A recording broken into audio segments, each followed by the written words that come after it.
दोस्तों, प्राचीन काल में जब मनुष्य पक्षियों को आकाश में उड़ता हुआ देखता था तो उसका भी मन करता था कि वह आकाश में इन पक्षियों की तरह ही उड़ सके, पर लाख कोशिश करने के बाद भी वह ऐसा नहीं कर पाता था। दोस्तों, इंसानियत के इस सपने को साकार किया राइट ब्रदर्स ने। तो आज के इस एपिसोड में हम आपको बताएंगे हवाई जहाज़ के आविष्कारक राइट ब्रदर्स की कहानी। ऑरविल राइट और विल्बर राइट को राइट ब्रदर्स के नाम से जाना जाता है, जो अमेरिका के रहने वाले थे। इन्हें हवाई जहाज़ का आविष्कारक कहा जाता है। इन्होंने 17 दिसंबर 1903 को संसार की सबसे पहली सफल मानवीय उड़ान भरी, जिसमें हवा से भारी विमान को नियंत्रित रूप से निर्धारित समय तक संचालित किया गया। इसके बाद के 2 वर्षों में अनेक प्रयोगों के बाद इन्होंने विश्व का प्रथम प्रैक्टिकल फिक्स्ड विंग एयरक्राफ्ट तैयार किया। ये प्रायोगिक विमान बनाने और उड़ाने वाले पहले आविष्कारक तो नहीं थे, लेकिन इन्होंने हवाई जहाज़ को नियंत्रित करने की जो विधियां खोजी, उसके बिना आज का वायुयान संभव नहीं था। इस आविष्कार के लिए आवश्यक यांत्रिक कौशल इन्हें कई वर्षों तक प्रिंटिंग प्रेस, बाइसिकल, मोटर और अन्य कई मशीनों के साथ काम करते करते मिला।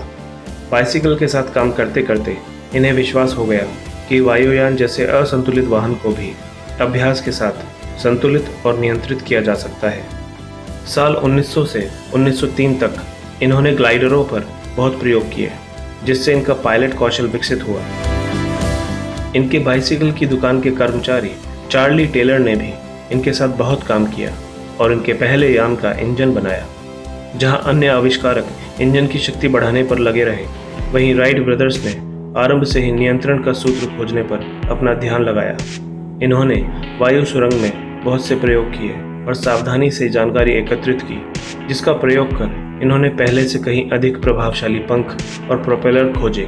इनके पेटेंट में दावा किया गया है कि इन्होंने एरोडायनेमिक नियंत्रण की नई प्रणाली विकसित की है, जो विमान की सतहों में बदलाव करती है।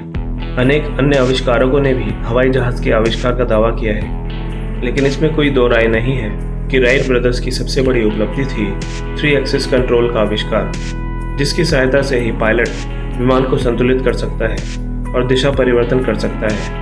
नियंत्रण का यह तरीका सभी विमानों के लिए मानक बन गया और आज भी सभी तरह के प्रैक्टिकल विंग एयरक्राफ्ट के लिए यही तरीका उपयुक्त होता है।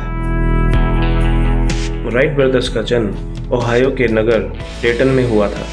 वे हमेशा यंत्रों में रुचि लेते थे और साइकिल मरम्मत की दुकान चलाते थे।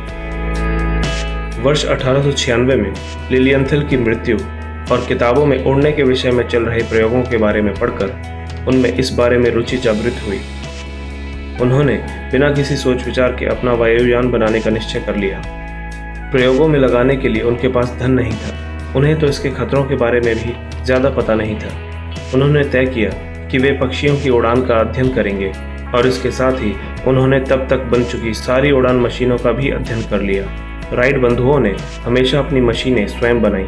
सबसे पहले उन्होंने एक ग्लाइडर बनाया, जिसे वे पतंग की तरह उड़ाते थे। इसे लीवरों की सहायता से ज़मीन पर रस्सियां बांधकर नियंत्रित किया जाता था। इस प्रकार उन्होंने उड़ान के सिद्धांतों का अध्ययन कर लिया और यह भी सीख लिया कि हवा में मशीन को कैसे चलायमान रखा जाए। इसके बाद उन्होंने एक मानव युक्त ग्लाइडर बनाया। इसे उन्होंने लिलियंथल की भांति ही पहाड़ी से कूदकर उड़ाया।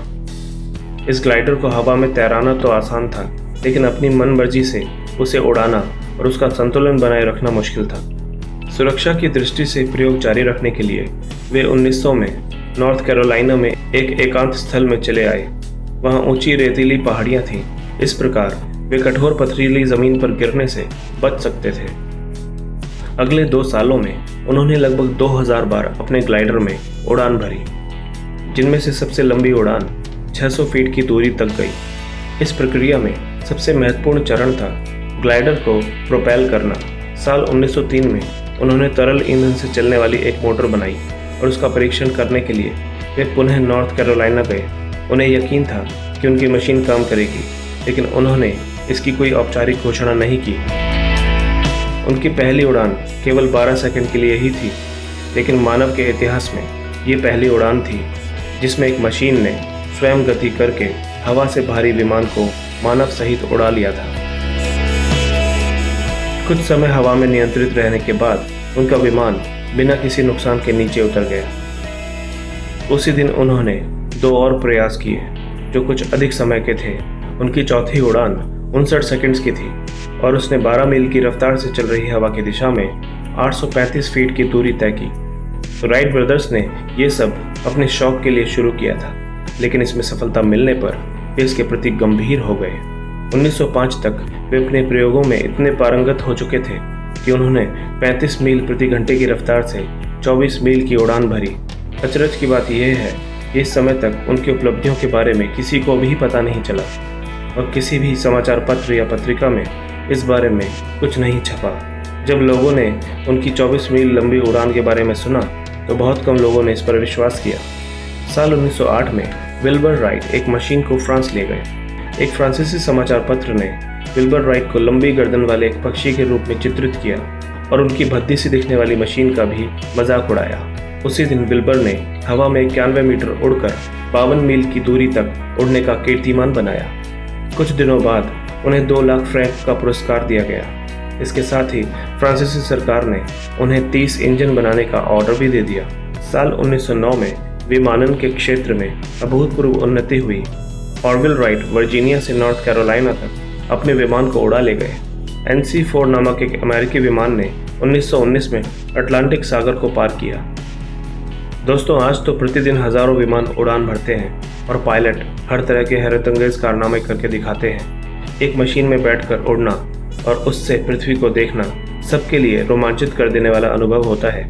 राइट बंधुओं ने अपनी लगन और मेहनत के दम पर वह कर दिखाया जिसके सपने मानव चिरकाल से देखता आ रहा था। दुनिया वालों की नज़रों से दूर, बिना किसी यश या धन प्राप्ति की चाह के राइट ब्रदर्स अपने उद्देश्य की प्राप्ति के लिए सतत प्रयास करते रहे। विमानन के इतिहास में उनका नाम सदा के लिए स्वर्ण अक्षरों में अंकित हो गया।